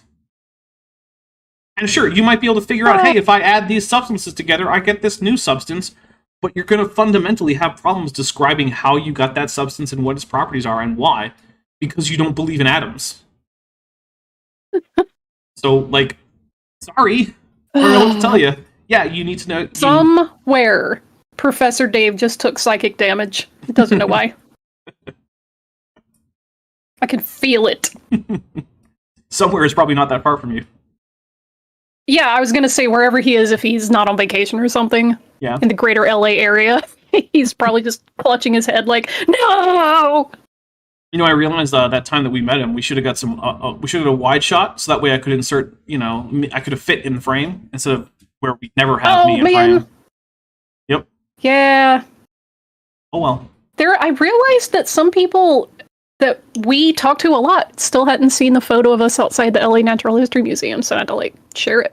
Oh, yeah. When Vishanti and I went to the Museum of Natural History in the LA County. Yep. It was a very unusual day for them. If you're gonna take a tour of a natural history museum, I cannot recommend enough going with a dinosaur. Yeah, or at least a paleontologically informed human. Yes. All right, here we go. That was Bill Nye's whole thing. Without evolution, you can't do science. In fact, as nearly as I can tell, you can't. I'm going to need a citation on that. I don't remember Bill Nye ever saying that. You can do science. Yeah, I'm going to take a drink. I would love to know when and where Bill Nye said that. He certainly didn't say it in his debate with Ken Ham, which is the only thing I can think that David Menton is talking about. Because this talk is a bit after that.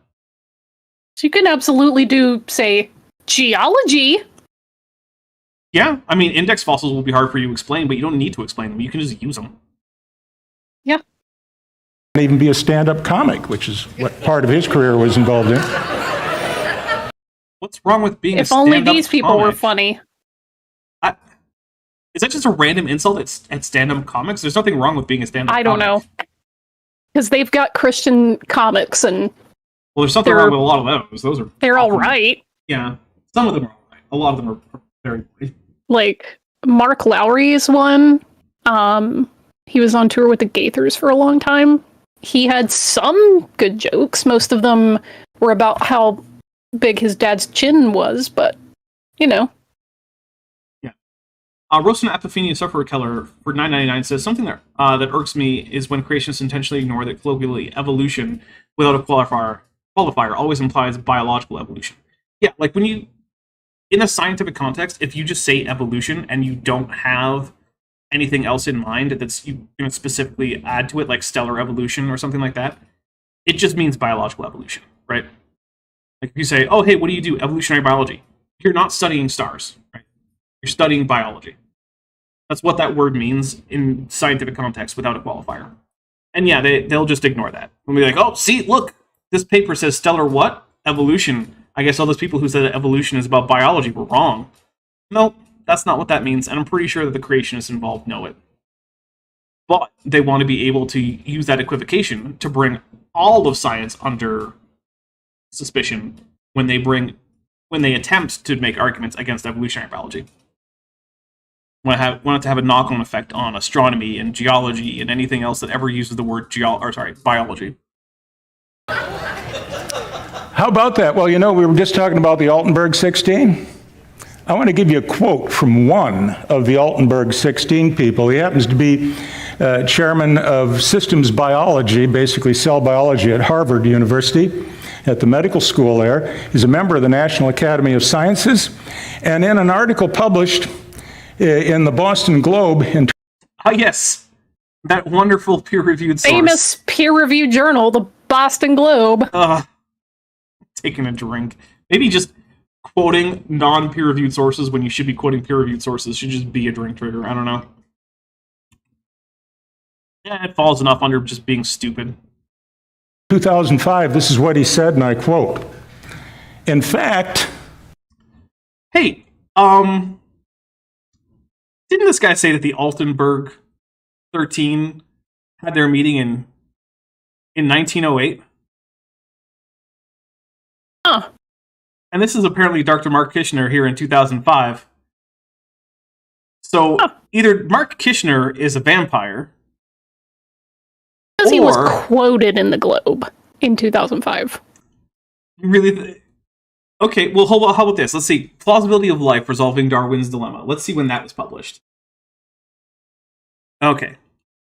The plausibility of life. So while you're Googling that, they're talking about, stand-up comics, and I used to watch a lot of Ron White. The blue-collar guys are mostly miss rather than hit for me, but I always liked Ron White's stuff the best. Okay, Vishanti, this book was published the year after this quote. What? Mm-hmm. Wow. Creationists really using that margin of error thing to its fullest, huh? So I admit, when he said the Altenburg 13 meeting happened in 1908, I was immediately suspicious because I remembered it as happening much, much later. In fact, I remember, what's his name? Stephen Meyer claiming to have attended that meeting. Now, I don't know if that's true or not, but whatever. But I was like, I don't think he's a that time was traveler. Yeah, you know. But yeah, I'm going to have to go ahead and say that Dr. Mark Kirshner is either a time traveler, a vampire, or 1908 is not the day that happened. Just now, I don't know which one of those is most likely. I'm leaning towards vampire personally, but, you know. Which I guess would also make... Is it possible that a similar event happened with the same name? Or possibly, but Menton just said that this was one of the people who attended that meeting. And I can tell you right now that he would have had to have been at least like 30-ish in 1908 to have gone to such a meeting, which would mean that at this point, this guy would be like 140-ish or so. I don't think that this is a 140-year-old man. Only. Yeah, vampire. It's the Eastern Orthodox publishing date because they have different calendars.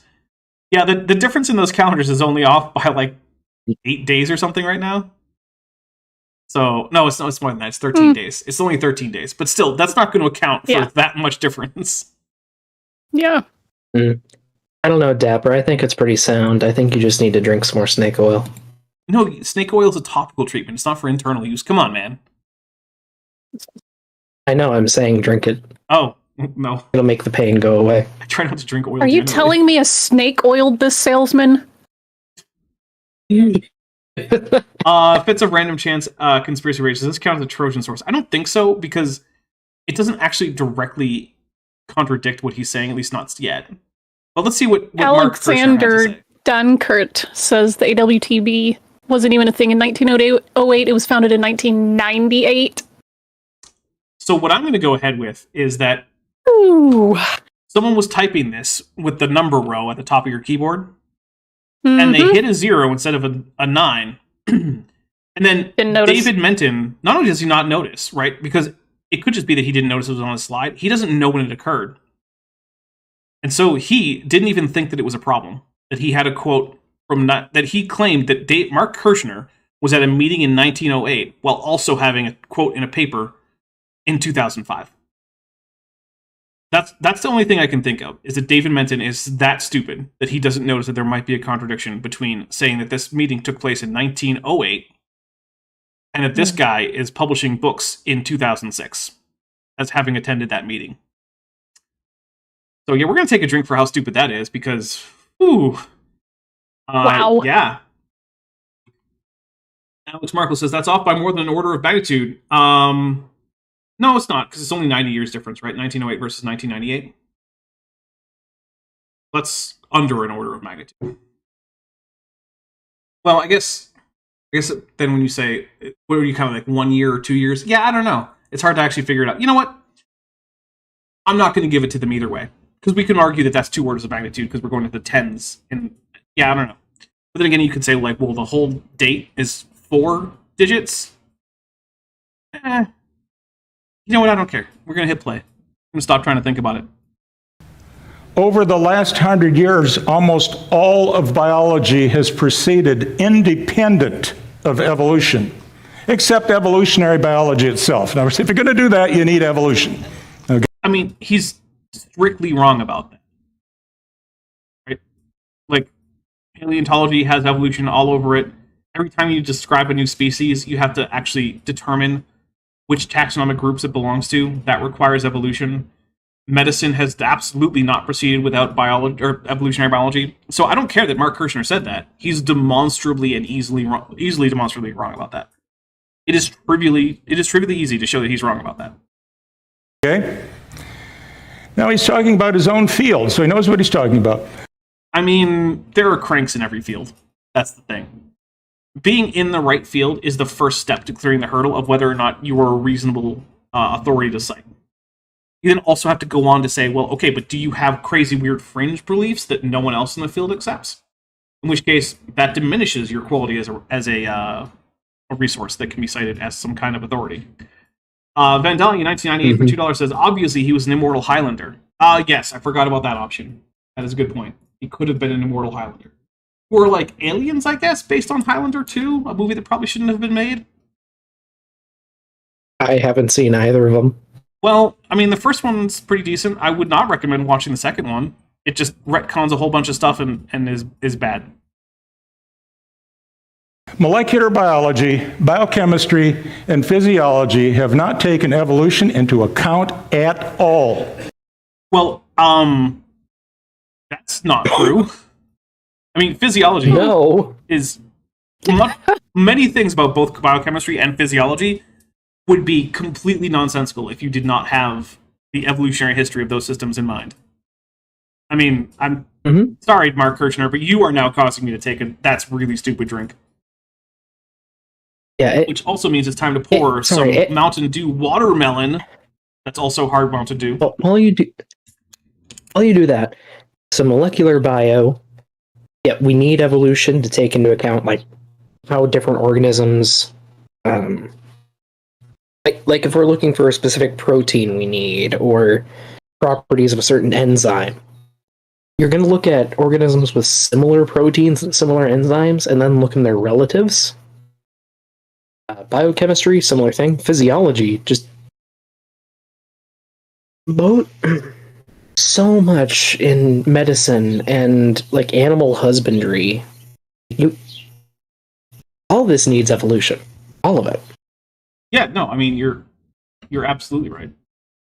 And it's kind of crazy to think that someone, even in 2005, which granted, I mean, it's 19 years ago, but still, the idea that 19 years ago someone could say with a straight face that that evolution doesn't help explain biochemistry or physiology is pretty bonkers. To me, at least. I don't know. Maybe... No, it's pretty bonkers. Alright, so Tea Time Tea for $10. Now, here's the thing, right?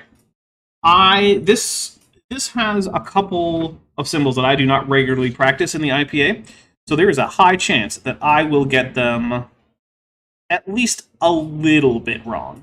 And for that, I apologize in advance, because, I get things wrong occasionally. But, let's see. AIG Kel Zokriv Film, which is and then in parentheses, trying to translate my conlang, still learning IPA, and trying to avoid YouTube censor. Well, I know what that's supposed to mean. Also, I do appreciate people who share their conlangs. I like conlangs, so let's take a drink. There's a reason that my supporter Discord channel for patrons and channel members has a conlang channel, where you can go and put your stuff about your conlang. You can ask for help from other people who do conlang stuff. You can, feedback, ask for suggestions, all that cool stuff. So, yeah. If you like conlangs, we've got a place for that over on the Discord server. Man, that's pretty amazing, huh? No.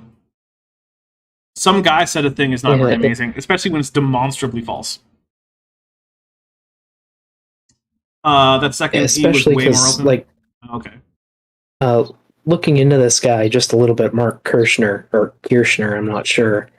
I think it's Kirchner, but I'm not positive. He's apparently done a lot of work in evolutionary biology and like cell development, stuff like that. I'm curious if they are misquoting him here. Well, I mean, hey, it's hard for me to look that up while I'm producing, but if you want to look that up and then get back, let us know what you find while I continue on, that would be pretty cool. Yeah, I'll look into it. One of the reasons I have guests, basically, is because, it's hard to look things up and produce and react all at the same time. So, guests can take some of that burden off me. No, don't get the idea. He's opposed to evolution. He's creationist. Far from it. He's part of the Altenberg 16. From 1908, right? He's just from trying 1908. Not from 1998, no. Figure out, how can evolution be made relevant?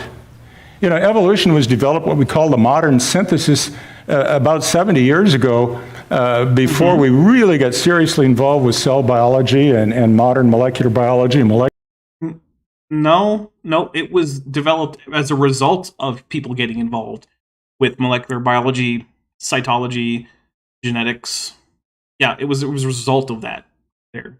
And yeah, it is now outdated. And we have a whole lot of other things that have been put in there, like epigenetics, evolvability as a phenotype, niche partitioning, niche construction, let's see, endosymbiosis. These are all things that have come about after the modern synthesis, which was modern basically like in like the 50s, the 40s and the 50s. We don't currently have an official name for all of modern, like as in current evolutionary biology.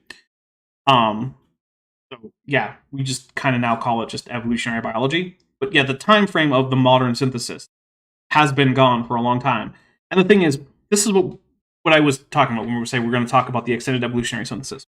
So the extended evolutionary synthesis is basically a bunch of people who think that evolutionary biologists don't do enough work to take into account things like horizontal gene transfer, things like epigenetics, things like niche partitioning and construction.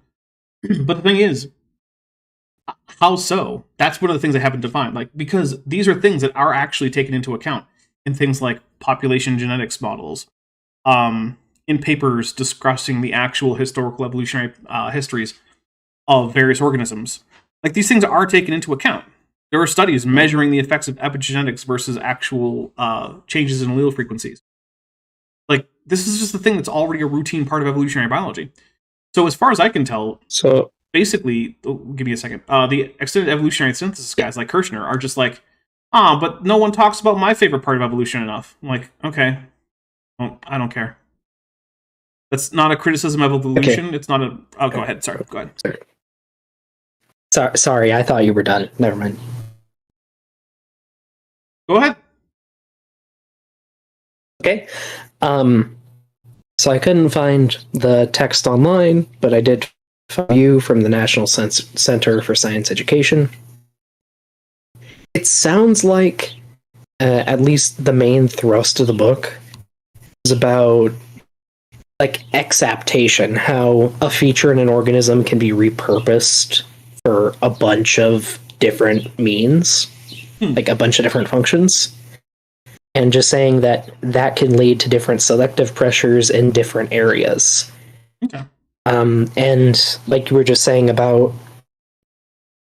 Oh, my brain completely blanked. How genes can be expressed differently in different situations. What is that? Phenotypic plasticity. It kind of sounds a bit like that. And, or epigenetics, maybe? Wow, my brain... Yeah, epigenetics, that's it. Like, it sounds like this might be some of the thinking that led to further development in that field. That's what the text is about. Okay. They're expanding on Darwin's theories, not refuting them. Yeah, it always amazes me the degree to which creationists will hear someone say, hey, there's more to evolution than we thought. And then what they'll hear is, or what they'll take away from that is, well, I guess evolution is wrong. Like, No, that's not how that works. It would be the same kind of energy as like you get someone whose like favorite meal is like, I don't know, like hot dogs and unseasoned chicken. And those are their favorite meals, and you introduce them to the wonderful world of things like the spice rack, and then suddenly their takeaway from that is, oh well, if there's more to cooking than just like butter and chicken and hot dog, then I guess cooking was bullshit the whole time. Like, what? How do you make that connection?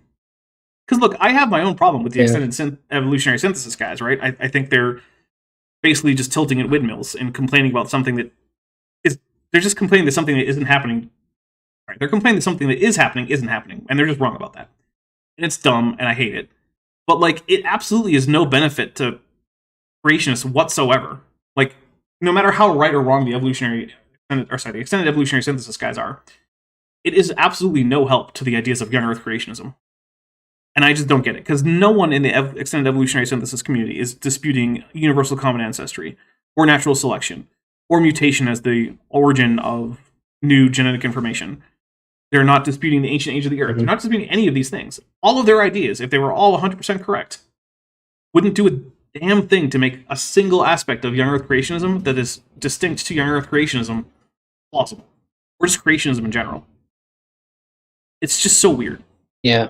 Molecular genetics. So, unless really I'm based wrong, in does this count as a Trojan source? You know what? Let's go for it. We haven't had a Trojan source drink in quite a while. I say that does count as a Trojan source. Ooh.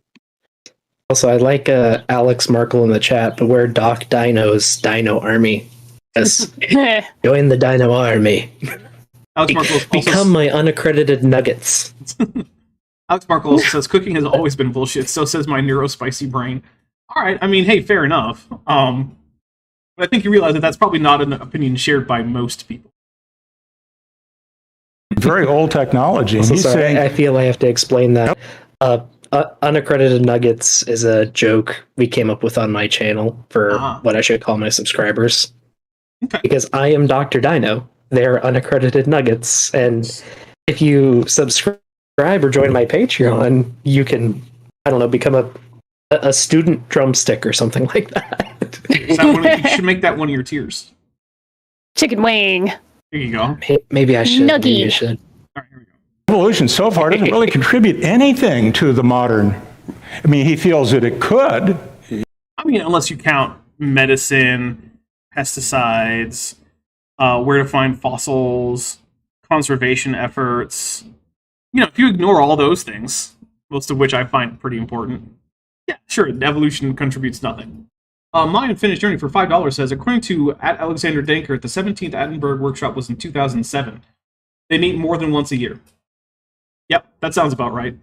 Yeah, 1908 was clearly a typo, and Menton is too stupid to notice that like over 100-year time span between when he alleged that they first had their meeting and like quotes that he has from their members is a problem. He didn't even notice that, which is frankly kind of amazing. I feel like I hope I would notice that if I had a 100 or so year discrepancy in my timeline, especially when talking about humans. Because like, man, that's quite the error. He's not saying that it intrinsically is unable to do that. So where are the Altenberg 16 going? Basically nowhere. Basically no one in evolutionary biology really cares what they have to say because virtually everything they say that they want done is already just being done. They're a bunch of whiners that no one takes seriously is what's happening. Not to say that their papers that they publish aren't taken seriously, but their criticisms of the field of evolutionary biology just really aren't taken seriously because they don't make any suggestions that aren't already in practice. Really. I'll make another analogy because I like analogies, they're fun, right? It's like if you went into like a bakery and you said, hey, I don't think you guys are doing enough with gluten-free baking because, you know, I have celiac disease and I can't eat most of your products. And they bring you to like an entire half of the store that's just gluten-free pastries made in a separate oven just for gluten-free stuff. And I'm like, is this what you mean? It's like, yeah, that's not enough. It's like, what else do you want, man? Like, literally, what else do you actually want? Because it's all already being done. DM Original In Situ Academic Excavation Wing for $2 says, the level of lying here is astounding. Yeah, I mean, I'm sure some of this is just him being dumb. Because, I mean, David Menton was... he's not someone who ever struck me as the most intelligent of individuals, but he also very obviously lied here and there, and I do think that a lot of this is lying, although I suspect some of it is just being stupid. And by that, I mean, like, he could do better, but he chooses not to. But also is not technically lying in some of those cases. It's kind of confusing. The meeting was sort of closed. There were people reporting on it who managed to get some ideas out of it. It was so closed that according to Stephen Meyer, he went in and sat through the whole thing. Yep, that's how close it was. I'm just gonna take it. This is... Because these people who want to make some kind of giant paradigm shift in evolutionary biology, they're also very secretive about that. Shh, don't tell anyone. Yeah, that's not how you do science, right? That's definitely not how you do a revolution in science, is by not telling anyone what you want. No. I see things going this way. They always say that we're afraid to challenge the paradigm or something like that. No, challenging the paradigm gets you published, and like we Famous. want you to do that. Mm-hmm. It's just that they're not challenging the paradigm. They're challenging it with things that the paradigm has already taken into account. Yeah. Right? Like, you're not going to challenge astronomy by saying, but have you guys heard of parallax measurements? To which astronomy is just going to say, yes, we have. It's like, well, why aren't you doing more? And it's like, we're doing about as many as we possibly could. I don't know what else you want. It's just what's happening. This extended evolutionary synthesis will now extend from natural selection, which is not being discarded, although there were a few there that were ready to pretty much throw it out. I would love to know who, but I don't think we're going to get names. One of the fields is epigenetics they're looking at. That is... Yep, already a part of evolutionary biology. Has been since it was discovered. Passing on traits outside of the genome. Well, kind of. Epigenetics still is about the genome. It's just that it's not about the sequence of nucleotides in the genome. It's about structural aspects of the genome that affect how the genome is expressed and turned, because of these things, into a phenotype, right? So epigenetics will involve things like methylating or demethylating certain regions of the genome to make those, to turn on or off those genes without actually affecting the sequence of the nucleotide. Now, that's just one example, right? There's more to it than that. Did you see James Downard's comment? Just adding Minton's 1908 goof to the note on the Altenberg 16 and Rocks 2. This video will be referenced. Nice. Thank you very much, James Downer. I did not see that. Yeah. By the way, RJ, that's who that is. He and Jackson Wheat co-wrote The Rocks Were There, Volume 1. He's referencing the upcoming Volume 2. If you want to get Volume 1, it's right on Amazon. Just search The Rocks Were There and look for the one by Jackson Wheat and RJ Downard. I have my copy signed by RJ. Because he and I were on a trip to the Grand Canyon together. And so I got my copy signed while we were on that trip. Awesome. Us Casual Sleeping Dragon says a hard Baja Blast emoji would be cool. Well, I agree. I second that. Well, I'll tell you what. Can we get a third? Here's the thing. I don't think we're even close to a new emoji. So I think we would have to do a lot of work to get there. But let's take a look. All right. Okay. So currently we have 339 members. Which, by the way, thank you. That is an amazing number. I still am blown away that we have that many at all. So that is very crazy. But I go to emoji and let's see. Wait, that can't be right. This says I need one more member. That can't be it. That's a lie. I'm pretty sure it's 51. No way. Yeah, there's no way that I need one more member. Because it always goes up by 50s. And with 339, that would only get me to 340. That's a lie. So, I mean, hey, feel free to gift a membership, and I don't think it'll work. That's me telling you right now. I don't think it'll get us a new emoji, but YouTube is pretending that it will. All right, here we go. We know there are things going... There you go. Dok Dino just joined, and Vishanti gets a membership, which went to Andrew Cumming. Thank you very much. Oh, hey, Andrew. All right, so I'll tell you what. I probably can't, well, I don't know. I will do something that indicates Baja Blast. If this actually works. Oh, what if I send you the meme with the Baja Blast sheep? I mean, if it's going to work on such a small thing as an emoji, then I will use it. But you have to send it to me, and it has to actually be something that I can shrink down that much. And still have it be legible. So, yeah. Now, by the way, I don't actually think that's going to work, because I'm pretty sure YouTube is just lying to me. I'm pretty sure it's more like 50 or 60. Because well, you heard him, folks. If you have any quarters lying under the sofa, share some memberships. Oh, Joshua Geese just gifted a membership to Lily Thomas. That's one more. Who knows? Here we go. Take a drink. All right, here we go. On in the body that are occurring and being passed on to offspring outside the genome. For example, identical twins, which are basically a clone, have different fingerprints. So, you know, something's going on. Okay, first we're going to take a drink because that's true. Identical twins don't have the same fingerprints. So good job there. Here's one. Then we're going to take another drink for extreme stupidity. Because fingerprints aren't epigenetic. Because generally speaking, identical twins also have the same epigenetic markers, which means they would have the same fingerprints if it were epigenetic. Menton, fucking moron. Sorry. We only get F-bomb! I dropped the one per stream. Oh dear, spicy Dapper. Yeah, for some reason Menton really pisses me off. Because I don't blame you. He will use all of his authority as like an MD who taught anatomy to say just the stupidest shit. And like it really, really bugs me.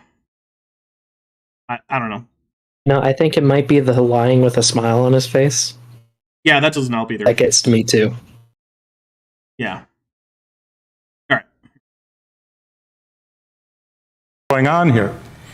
Another thing they're looking at is self-assembly.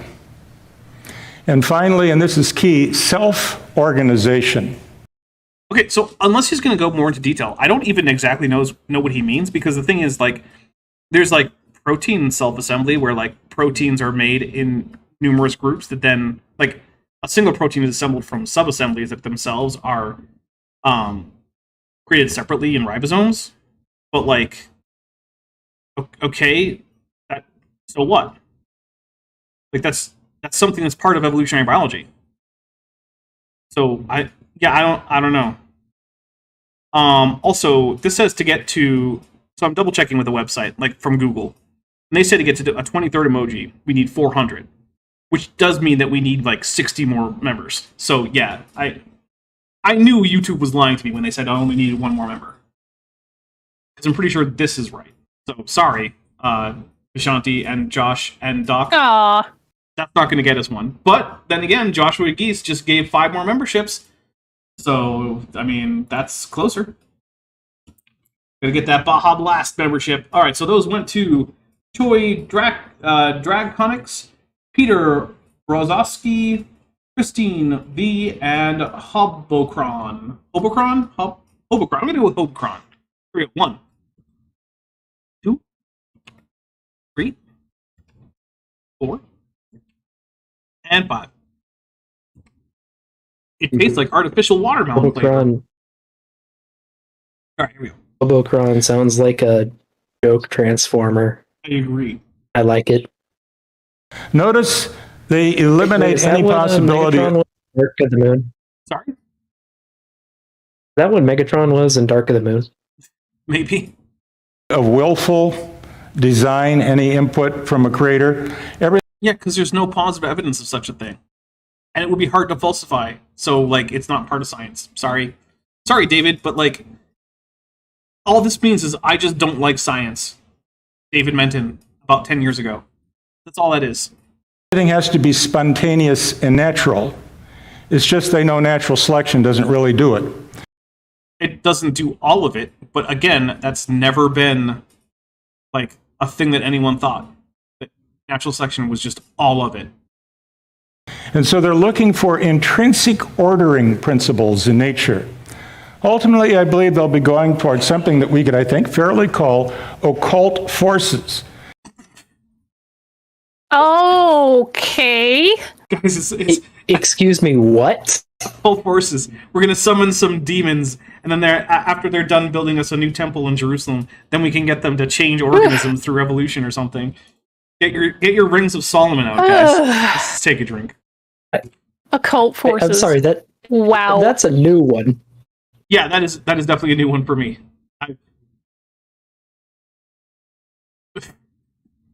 can't. This is so dumb. Epigenetics, guys.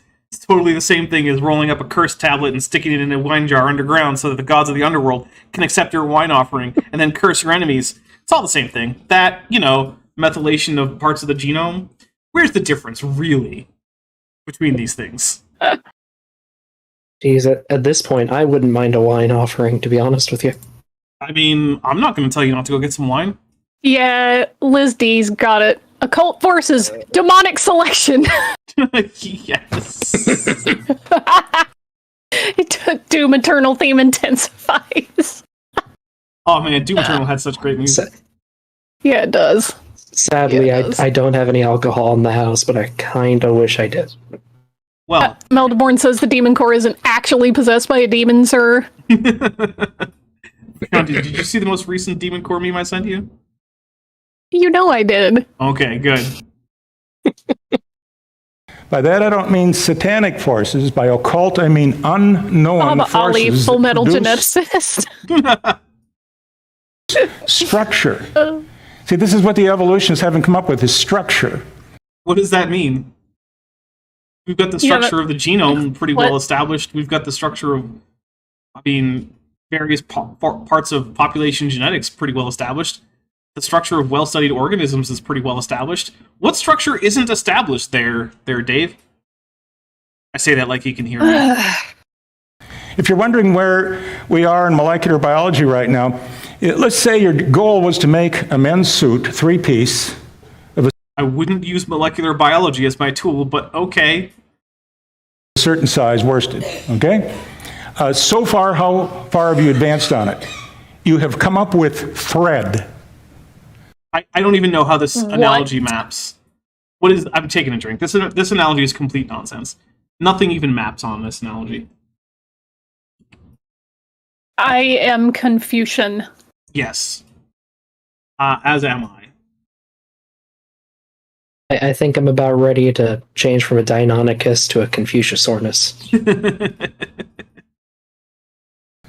Now, where do you go with thread to make the three-piece men's suit?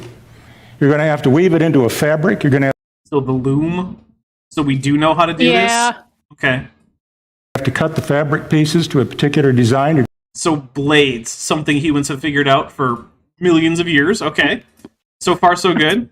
going to have to sew them all together. So again, thread, but also thin needle object. Yep, we got that figured out. We're at the thread level. Genes code for proteins. It's basically like the thread. No, we're well beyond genes code for proteins. I mean, that's true, but we also know of parts of the DNA that are regulate when genes are expressed that are involved, and we understand in many cases exactly how they're involved in development through things like experiment with embryology, with model organisms. You know, we know how epigenetics works by and large. We know how mutations occur. We know which mutations are more likely than others. We know we have categorized the function and non-function of the majority of the human genome, at least. And we know that many organisms that are closely related to humans have very similar functional and non-functional regions with the same basic functions. I mean, we know a whole lot more than David mentioned. Thinks we do. Sorry, go ahead. Correct me if I'm wrong and stupid, but can't we basically write genetic code from scratch and make it do what we want it to do, at least for simple functions? Mm-hmm. Yep. I think we understand it really well at this point. I would agree. And we're still learning things, yes, but we're not clueless. Well, Kyle Pratt from 499 says, it says mentioned, but I think it means mented. Has twice now made me shout, "What?" out loud to my apartment. My pets are confused. Aw, poor pets. Yeah. Yeah, that's understandable. All right, here we go. In college and things. But how do you get an ear shape like this? How do you get a feather? Actually, we understand that because we know what... We actually especially know how to get a feather, because not only do we understand the developmental genes that are involved in the feather, because they're the exact same that are involved in scales, but we also know the exact pattern of when those genes come on and off embryologically in order to make bird feathers. And we've induced feather formation in non-bird embryos like alligators. Mm-hmm. So, I mean, can I tell you off the top selection. Obviously. Can I tell you off the top of my head exactly how those things were done? No. Because I'm not a geneticist, and I've only just read the papers once or twice. But, like, we do know. You can just check the papers. So, like, I'm going to take another drink. I mean, I think what we're learning here, Dapper, is if you can't build a car from iron ore, you're not allowed to have a car. Yeah, and cars are also impossible. Unless I personally Yeah, they don't work. can construct an entire car out of ore, then, cars don't count. They're not real. Well, I'm not Like how being Flintstones was a documentary. Yes, we've also learned that. That's just the basics of creationism. pessimistic. I think we'll learn more and more about this, but it's going to probably lie outside that little paltry 3 or 4% of the genome that we have a pretty good understanding now. No, we have a pretty good understanding of essentially all of the human genome, at least. We have about 15 to 20% that is, we have a pretty good, well-characterized function for. We've got another, probably close to 60 to 70-ish% that we have very well established as non-functional. And then the remaining bits, we are also pretty confident they don't have any function, because we know they don't have any of the functions we've already identified. Like, they don't code for proteins, they're not promoter regions, they're not enhancer regions, they don't have any effect on developmental biology, like embryology. So, like, unless you can come up with a brand new kind of function, yeah, we're pretty certain that like the rest of that 80% doesn't do anything. And we're extremely certain for a lot of it. In one case, because we actually have ways to measure so the effective selection on a region of the genome.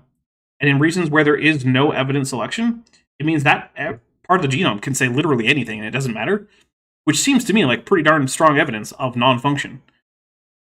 Queer demonic selection toadstool. 10 to 15... You first.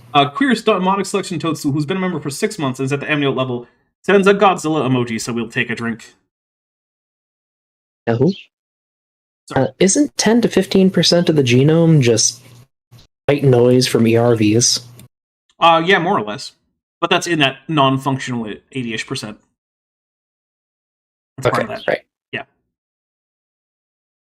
And get into what was once called by evolutionists junk DNA, which is... No, it's still called that, because it's still a thing. The vast bulk of all the DNA, which every creationist knew would definitely have a function, and of course it does. Nope, that's just a flat-out lie. Okay, so this was given about 10 years ago.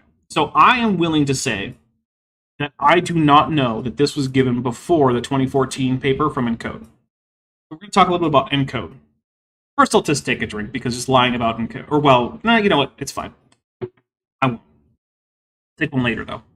Oh, hey, we're right at the wrap-up time, so I guess I'll talk about ENCODE real quick, and then we'll get out of here. So, ENCODE was a project to characterize and map out the entirety of the human genome. In 2012, they released their first paper detailing their efforts. In this, they estimated that about 85% of the human genome was functional per their definition of function. The problem was that their definition of function was essentially any identifiable biochemical activity apart from activity with DNA synthase, because that's just how you get the genome passed down. So, if a section of the genome was a target for methylation, that's functional. What's its function? To be the target of methylation, I guess. But the problem is that, this is just one example I'm pulling out. Methylation actually makes it less likely for a part of the genome to be functional, because that part can't be transcribed as easily, because you have to demethylate it first in order for the RNA to actually be able to get in there to transcribe it. So it's definitively less likely to be functional than if it weren't methylated. And they have all sorts of other stuff, like if something is transcribed at a very low level and then that transcription never actually turns into a protein, they still count that as functional. What's its function? I guess to waste energy with spurious transcription, but that's kind of a weird thing to call a function, right? Normally, when you say, hey, this DNA is functional, what you mean is that it performs some important function that this organism needs in order to stay as fit as possible, right? So if something changes and it doesn't affect your fitness at all, can it really be said to be functional just because it does something somewhere? Myself, Dan Grauer, who was the big person pushing criticisms of this definition of fitness from 2012, and basically every evolutionary biologist I know, and I do know more than one, would all argue that no, that's a silly definition of function, and that's completely ridiculous. And in 2014, which again might be after this talk, they published a new paper in which they revised down their number for functional fraction of the genome down to about the 20%ish that is still the current running estimate. And they said that their previous definition for for function was in fact inappropriate. So what Menton is saying here is just wrong. Now, like I said, I cannot say for certain, based on what I know now, that this talk was not given before that paper was published in 2014. So it is possible that the last word from ENCODE was still a 2012 paper. In that case, I can't say it's completely unreasonable for him to still rely on the most recent publication. However, I will say that by the time 2014 came around, Brower, as well as many other evolutionary biologists, had been publishing numerous papers disputing the 2012 paper. So the consensus in evolutionary biology and human genetics was really never in line with the 2012 paper. But I'm not going to fault Menton for not following like all of the human genetics papers, and so not being aware of like the totality of the consensus in that field. But by 2014, by the end of it, afterwards, there is no excuse. Not even ENCODE agrees with ENCODE's 85% functionality claim. Also, I want to point out that the idea of full functionality for the genome, which is what David Menton is pushing, is directly contradicted by genetic entropy. They can't both be true. Either a significant fraction of the genome is no longer effectively functional as a result of genetic entropy, or the created heterozygosity that results in nearly 100% of genome function is still a good argument, in which case you can have the high fractional function. But those two things are in tension. You might be able to find ways to harmonize them, but they're fundamentally opposite ideas. With that, though, Shanti, what do you got coming up for us? Oh man, I had a very unusually busy week last week. This week will be a little bit easier to get through, which is nice. I have fewer meetings and fewer tasks due, but I'm hopefully going to be wrapping a project that will eventually go on YouTube. And also this week I announced that I launched my Patreon. So feel free to dig through that if that's a thing you want to do. And I think that's it. All right. So that Patreon is patreon.com/BeitVishanti, Yes. P-E-I-T-V-I-S-H-A-N-T-I, which of course is Hebrew for the House of Vishanti. Yeah, I obviously wanted to just use it with my name, but somebody already took that, and it's somebody who doesn't have an active Patreon, and I'm really frustrated by that. Like, people just name squat, and I'm like... Maybe you could join their Patreon in exchange for giving you the name. No, sure, I should do that. Doc, what do you got coming up for us, or other things that you need to announce? Well, I have a few things. This might take a quick minute. First, I don't think we introduced ourselves at the start. If you don't know me, folks, though I've been on here a couple times, I am Dok Dino. Name is a parody of Kent Hovind. I'm not a doctor. I won't give medical advice. I do know stuff about geology and dinosaurs, though, and I like to talk about them on my channel, which is just called Dok Dino. My icon there is brown and white, not blue and white. I'm going to change it eventually. That said, I have started a new channel with some friends recently. We are using the video game Ark Survival Evolved as a vehicle to teach people about science, evolutionary biology, speculative evolution, fun stuff like that. If you want to look us up, we're called the Boneheads. It's kind of fun. And lastly, I have a fundraiser going for some paleontological fieldwork this summer. I have reached my floor goal, but I would like to raise a bit more, because at the end of the expedition, whatever's left is getting donated to a local museum fund. And I'd really like to see the town of Grable, Wyoming, get its own dinosaur museum. A lot of your favorite dinosaurs come from around that area, and they don't have a place to talk about it. That's me. Sorry for taking so long. No, that's fine. I have made sure to make sure that Vishanti's wish list and her Patreon are linked in the description. Yay! So Thanks. check that out. All right, guys. Well, that's it for me, other than announcing what's up on the channel. So real quick, on Tuesday, we're going to be doing Kent with Bent. Then on Thursday, we're going to be doing the part 2 of the Roger video. So that is going to be the attack of Scorpzilla, or Scorpzilla attack, something like that. Because we're going to hear about how basically the entire west coast of North America is the body of a giant scorpion monster. So, yeah. Oh dear. It's... Yep. And we're going to hear more about how volcanoes are actually the anuses of biological organisms. Because that's a thing that totally makes sense. At least he's not... Dapper, would you mind sharing my links too? Yeah, just make sure you send them to me. I'll make sure they get in there. Sent on Discord. Okay. Then on Saturday, we're gonna do more Menton. I mean, we've still got how much of Menton left? Ooh. Like 40-ish minutes of Menton. We're through. We've gotten through 24 minutes. We still have like 40 left. So there you go. I hope everyone has a wonderful rest of your week. If you are interested, we are over on the Discord server. We're going to be doing Power Rangers SPD. We're going to be doing, I believe, episodes... I don't remember, but we're going to do 4 episodes. So there you go. I think it's like 17, 18, 19, 20 or something like that. But yeah, I hope to see some of you over there, and I hope to see the rest of you, or all of you, I suppose, on Tuesday. Have a wonderful rest of your day, everybody. Bye. Bye.